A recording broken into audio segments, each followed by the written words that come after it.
de la préfecture, Madame le député, Monsieur le député, Monsieur le vice-président du Conseil général, Monsieur le maire d'Auxerre et président de la communauté de l'Auxerrois, Monsieur le président de la communauté de communes du Jovinien, Monsieur le président du MEDEF, Monsieur le président de l'UMM, Monsieur le directeur de la Banque de France, Mesdames et Messieurs les élus, présidents, directeurs, partenaires, chers collègues et chers amis.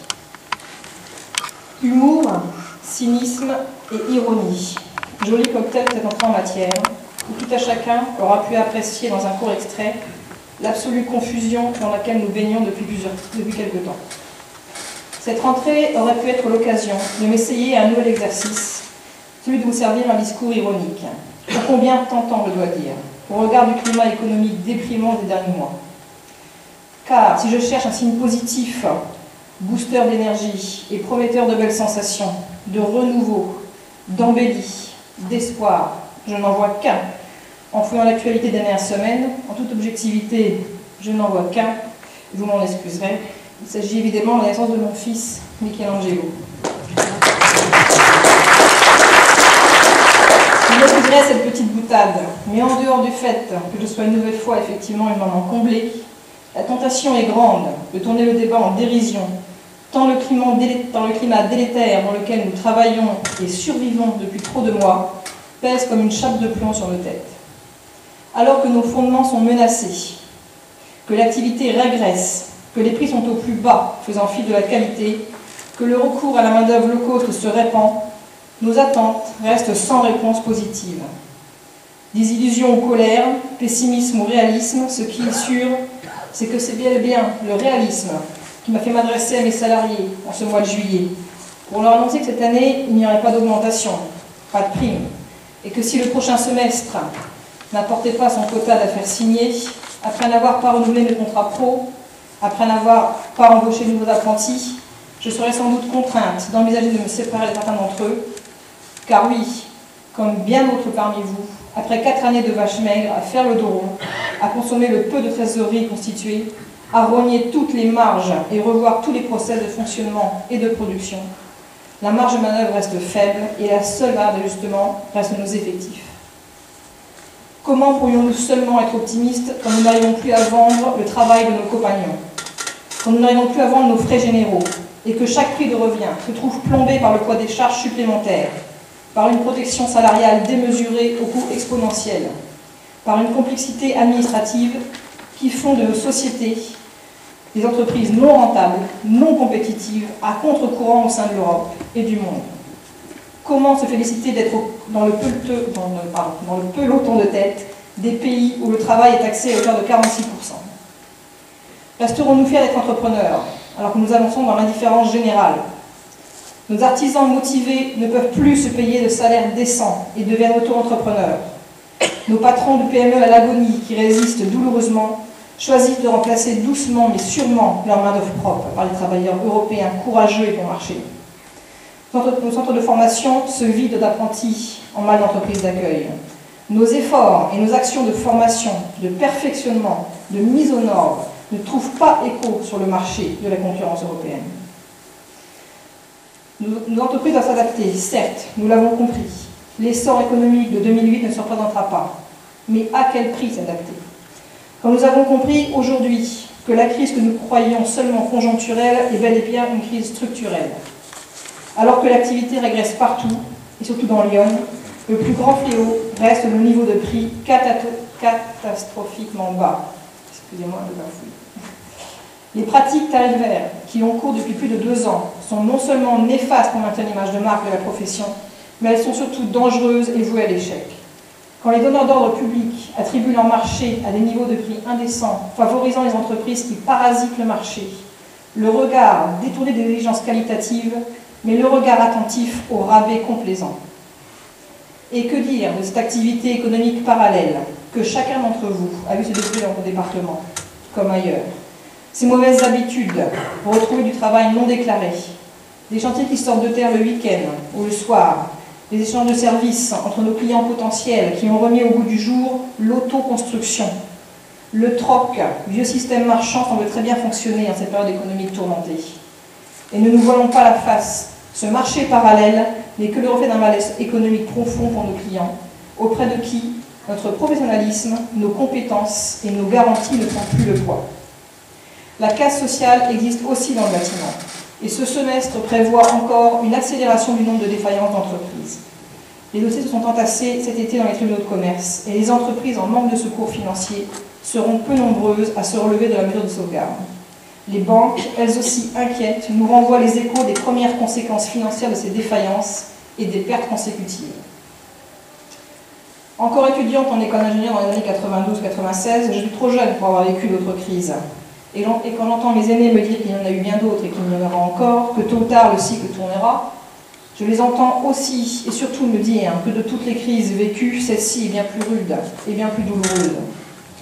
Alors sommes-nous condamnés à l'abandon, à la déprime, à la faillite? Quel écho résonne à nos appels et à notre colère? Alors que beaucoup crient qu'il serait temps de faire le pari de l'entreprise, que seules les entreprises apporteront la solution à l'emploi, à la croissance, à la consommation, leurs cris restent vains et les oreilles de nos élus restent sourdes. D'un point de vue réaliste, inutile de chercher un secours salvateur du côté du gouvernement. Cela fait bien longtemps que le discours et les actes s'opposent. La machine à prélèvement tourne à plein régime, alimentée par les vaches à lait que nous sommes devenus et qu'on peut traire et pressuriser à loisir en nous submergeant de nouvelles taxes, de nouvelles charges, d'impôts et autres ponctions. Je ne sais pas par quel point commencer, tant la liste des dérives stratégiques de nos élus semble être aux antipodes de nos besoins et de nos préoccupations. Je suis encore souvent stupéfaite des différences d'appréciation que nous avons des chiffres et des perspectives. Lors du dernier conseil de la Banque de France, les perspectives étaient pourtant clairement présentées. Alors que dans la zone euro, le chômage devrait passer de 12,1 à 12,3% en 2014, il évoluera en France de 10,7 à 11,1%.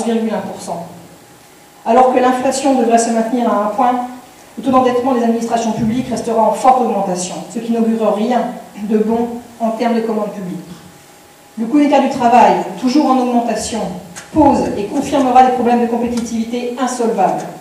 Avec près de 46,3% de charges, nous ne serons pas compétitifs et réactifs face à des concurrences déloyales qui règnent en maître sur les marchés. Concernant la santé des entreprises, le taux de marge des sociétés reste extrêmement faible au niveau des années de 1985, à la sortie du deuxième choc pétrolier. Le taux d'endettement des entreprises dépasse déjà les 135% depuis 2012 et les crédits de trésorerie sont en forte augmentation. Concernant notre secteur d'activité, sur le plan iconé cette fois, il faut bien admettre que nous ne bénéficions absolument pas des embellis économiques de quelques zones tendues. Car même s'il faut bien se résoudre à ne jamais retrouver le niveau d'activité de 2008, la chute ne reste pas moins vertigineuse. Si on regarde précisément le nombre de logements commencés, nous sommes passés de 724 à 409 logements et de 461 à 226 logements individuels. Compris les surfaces non résidentielles, nous sommes passés de 360 000 m² à 150 000 m² de surface commencée. La baisse que tout le monde minimise est bel et bien de 45% par rapport à 2012 et de 60% par rapport à 2008. Il est loin l'objectif des 500 000 logements et ce n'est pas dans notre département que l'accélération se fera. D'autant que les dérives financières, confirmées par le récent rapport de la Milos, du principal bailleur social du département, le groupe Domanis, le contraignent à 10 ans d'inactivité de construction, comme nous le décrions depuis 2 ans.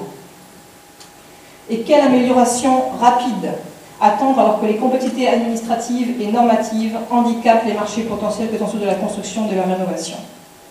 Car même si l'on doit se féliciter des avancées et des obligations en termes d'efficacité énergétique par exemple, on ne peut pas nier que les clients, privés et particuliers, n'ont pas les budgets correspondant à ces directives, que les banquiers n'ont pas suivi le montage emprunt supérieur au coût de fonctionnement inférieur, et que le marché du neuf reste bloqué par cette équation impossible du coût de la qualité. Et alors que tous les signes de régression de l'activité sont présents, et que la situation des financières d'entreprise est au plus mal, nous courbons l'échine chaque jour un peu plus sous les nouvelles lubies de nos gouvernants. Pourquoi serions-nous insatisfaits, me direz-vous? La TVA, la fameuse TVA sur les travaux de rénovation, déjà augmentée de 1,5% en 2011 et qui passera bientôt à 10%.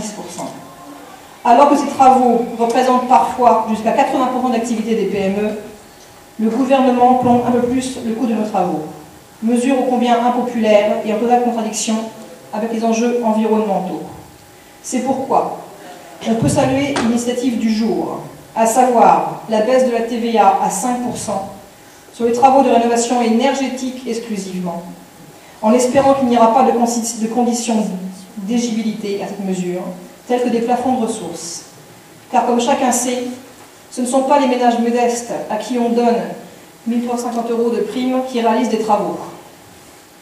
Alors que certains voudraient s'approprier cette victoire au travers de leurs manifestations récentes, cette initiative gouvernementale ne reflète que le jeu des intérêts politiques, alors que notre organisation syndicale, elle, se bat depuis de nombreux mois auprès des ministères. L'apprentissage. Alors que le CFA d'Auxerre sera encore cette année à un taux de remplissage de 50%, avec seulement 300 élèves pour cette rentrée, qu'on nous responsabilise ou culpabilise avec la priorité de l'emploi des jeunes, ou alors qu'on nous annonce la suppression de l'indemnité versée aux entreprises qui accueillent des apprentis. Ironie du sort ou simple contradiction? Sera-t-elle vraiment remplacée? Avec quels moyens financiers et pour quel montant? Nous attendons la réponse. Les nouvelles taxes. Alors que nous sommes déjà tous fonctionnés de multiples éco-taxes sur nos factures fournisseurs, et que le coût des carburants flambe, voilà que la nouvelle taxe poids lourd, touchant tous les véhicules de plus de 3,5 tonnes, circulant sur les routes non payantes, fait son apparition et entrera en vigueur en 2014. J'espère, messieurs, que vous avez pensé à faire enregistrer vos véhicules. Vous l'avez jusqu'au 1er octobre 2013. La concurrence. Comment ne pas crier encore une fois notre colère face au statut des auto-entrepreneurs, pour qui rien ne bouge, malgré un combat permanent, pour qui la réforme promise, insuffisante mais nécessaire, des seuils de déclaration est repoussée au calendrier grec. À quand une harmonisation européenne en matière de règles et de charges sociales? On dit que c'est impossible pour le moment. Et pire encore, on nous menace d'assouplir la directive détachement des travailleurs. Hérésie. Il ne faut rien céder au tenant d'une plus grande libéralisation des textes. Il faut au contraire faire feu de tout bois pour durcir les conditions de détachement. Il serait temps de responsabiliser les maîtres d'ouvrage à l'échelle européenne lorsque ceux-ci ont recours à des offres anormalement basses. Tout cela n'est que de l'opportunisme social, et cela est scandaleux. Les délais de paiement. Comment ne pas perdre confiance quand Benoît Hamon présente un projet de loi visant à durcir encore les contours de la LME, en voulant réduire les délais de paiement de nos fournisseurs de 60 à 45 jours. Grâce à l'action de la FNB, le BTP bénéficie pour le moment d'un amendement, mais il reste encore l'épreuve du Sénat. Projet dangereux et incompréhensible. Sachez qu'une telle mesure, pour une entreprise de 10 salariés, aurait pour conséquence de lui faire avancer 15 jours plus tôt la somme de 10 000 €, provoquant ainsi de nouvelles difficultés de trésorerie. Faire et défaire, c'est travailler. Fameux proverbe transmis de génération en génération, il semble que cela soit d'actualité chez nos élus. Quand on voit que finalement la suppression de la défiscalisation des dépenses supplémentaires était une fausse bonne idée, et que visiblement il n'est pas très populaire de priver nos salariés de pouvoir d'achat, on rit jaune. Mais soyons fair-play, messieurs. Si certains droits pour nos salariés vont réapparaître, d'autres, comme la défiscalisation des cotisations de mutuelle santé, vont-elles disparaître? Tout ça dans un poids général, espérant que la pilule sera indolore. Le CICE, mesure intéressante et généreuse, il est vrai, pour les entreprises. Surtout pour ceux qui n'en ont pas besoin, ou pas tout de suite. Car si, comme beaucoup, comme moi, vous souhaitez bénéficier de ce souffle de trésorerie maintenant, et c'est souvent le cas, c'est possible, mais dans des conditions de cession de créances à l'État, avec de généreux frais de dossier, une commission de 1% sur les 85% de la somme à laquelle vous avez droit, et des taux d'intérêt au taux légal d'environ 3,12%. Bien sûr, si vous n'avez pas besoin d'argent, et que vous ne pouvez attendre le 3e ou 4e trimestre 2014, pas de souci, il ne vous en coûtera rien. Mais d'ici là, le logement. Alors que la crise du logement est devenue une réalité incontournable en France, que faire pour encourager les investisseurs à construire et à nous confier leurs projets locatifs? Comment occulter les inepties de la loi Duflot?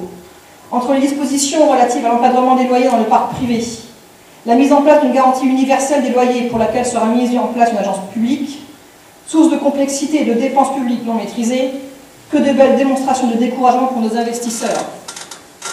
Nos clients font leur compte actuellement, ils abandonnent leurs projets, revendent leurs biens et se précipitent pour investir à l'étranger. Et pour finir cette liste non exhaustive des bonnes nouvelles qui entament notre optimiste, on pourrait parler de aussi explosif de la pénibilité. Après le permis à points, voici venue la carte à points. Inutile de vous préciser que parmi les 10 facteurs de pénibilité retenus, bon nombre concernent nos métiers, sans trop savoir encore comment ils seront appréciés ou décomptés. Au passage, le Code du travail va s'enrichir d'au moins 500 pages, histoire de nous occuper un peu plus en tâches improductives et accentuer la baisse de nos marges. Chaque trimestre, nos salariés pourraient obtenir 1 à 2 points, jusqu'à en cumuler 100 au maximum. Avec ces points, nos compagnons pourraient passer à temps partiel en étant payés à taux plein, ou bien se reconvertir en suivant des formations d'orientation, ou encore bénéficier de trimestres offerts pour un départ plus précoce à la retraite. Comment? Bien sûr, tout ça est censé être payé et financé par une cotisation employeur. Une de plus. On ne sait pas comment, ni avec quels moyens, mais nous allons payer. Après tous les efforts accomplis par la profession en matière d'amélioration des conditions de travail, des règles de sécurité, voilà que nous serions encore condamnés à payer. Quelle hérésie! Combien de temps ceux d'entre nous qui résistent encore à la tentation de remplacer leurs effectifs propres par de la main-d'œuvre étrangère, dépourvus de toute obligation, combien de temps tiendront-elles le coup? Comment ne pas être persuadé qu'une telle mesure entraînerait l'arrivée massive de main-d'œuvre locaux sur nos chantiers et une augmentation certaine du chômage? Liste non exhaustive, bien sûr, mais ô combien agaçante, qui ne peut que nous maintenir en alerte et en colère face à un pouvoir politique qui compte visiblement faire payer aux entreprises une bonne partie de la rigueur économique, défavorisant ainsi directement l'emploi et confirmant encore et toujours que le pari de l'entreprise ne leur est pas apparu comme majeur et essentiel pour la relance économique. Cela n'est pas du pessimisme, mais bel et bien du réalisme, de la colère et de l'incompréhension. En cherchant bien, j'ai tout de même trouvé quelques signes positifs. À l'initiative de quelques députés, une proposition de loi visant à réduire à 30 jours le délai des paiements des clients a été présentée devant la Commission des affaires économiques de l'Assemblée nationale. Il s'agit de réduire les délais clients dans les marchés privés de travaux à 30 jours pour les acomptes et à 50 jours pour le solde, et également d'inclure expressément les délais de vérification dans les délais de paiement. À supposer que ce projet présenté par l'opposition aboutisse, nous ne pourrions que le saluer de vive voix. Bel effort également que les dernières mesures prises concernant les recours abusifs contre les permis de construire. Une ordonnance relative au contentieux de l'urbanisme, applicable depuis le 19 août, tente d'endiguer ce fléau. Elle prévoit l'accélération du règlement des litiges, le durcissement des conditions de recevabilité et des sanctions accrues contre les auteurs de recours abusifs. Et encore une fois, nous nous félicitons d'avoir enfin été entendus par le gouvernement sur une partie de nos revendications concernant la TVA, ce qui n'occulte pas le problème du coût du travail. Nous espérons que cette mesure profitera aux vrais professionnels du bâtiment et permettra ainsi de sauvegarder nos emplois. Je pourrais aussi vous parler de la stratégie ambitieuse de la Fédération française du bâtiment qui a défini pour développer le marché d'entreprise. Elle s'appuie sur une communication grand public afin d'inciter nos clients à faire des travaux. Vous avez tous entendu, je pense, dans les médias et les journaux, les slogans « Aujourd'hui, c'est le bon moment pour faire des travaux ». Comme le roseau qui plie mais ne rompt pas, nous avançons, tantôt enclin au découragement, tantôt à raviver par la hargne, par le challenge, tout simplement parce que, après tout, que pourrions-nous faire? Entreprendre ce que nous savons faire de mieux. C'est notre sacerdoce, notre seule religion, notre raison de vivre, et ce envers et contre tout. Nous nous oublions dans l'adversité, pour tenir coûte que coûte. Tenir coûte que coûte la barre, en espérant ne pas être emporté par la prochaine tempête. Dans l'ouvrage Urgence française, écrit par Jacques Attali, dont je vous recommande modestement la lecture, on peut lire qu'on ne me traite pas de pessimiste parce que je sonne le tocsin. Le pessimisme est la condition préalable au réalisme, et par là même de l'optimisme. L'optimisme systématique est une posture de nanti. Seuls les riches peuvent se permettre d'être inconditionnellement optimistes, parce qu'ils savent que de tous les maelstroms, ils s'en tireront mieux que les autres. Être pessimiste ne veut pas cependant dire être résigné. Bien au contraire, cela veut dire être capable, une fois mené l'analyse des forces et des faiblesses, des promesses et des menaces, de les comprendre, de les prendre au sérieux et d'agir. Je suis donc à la fois pessimiste dans mon diagnostic et optimiste dans ma conviction. L'action salvatrice est encore possible. Et je partage ces convictions. Ce n'est pas le pessimisme qui me fait m'adresser à vous en cette 5e année de crise, mais bien le réalisme. Alors pour finir sur un sursaut d'optimisme, je voudrais vous relater quelques extraits d'une conférence à laquelle j'ai assisté la semaine dernière du professeur Olivier Torres lors du congrès de l'UMGO à Avignon. Cette universitaire, longtemps fonctionnaire d'État, a réalisé une étude épidémiologique sur la santé des entreprises et des entrepreneurs. Alors qu'on peut relever une absence quasi totale d'écrits sur la théorisation des PME, parmi les nombreux ouvrages traitant du monde de l'entreprise, il s'est intéressé de près à la souffrance des patrons des PME. On pourrait s'attendre à une analyse psychosomatique désespérante, surtout quand il part du postulat qu'en France, 1 à 2 patrons de PME se suicident tous les jours. Eh bien non. Malgré cette réalité trop souvent cachée, les conclusions de son travail sont très encourageantes.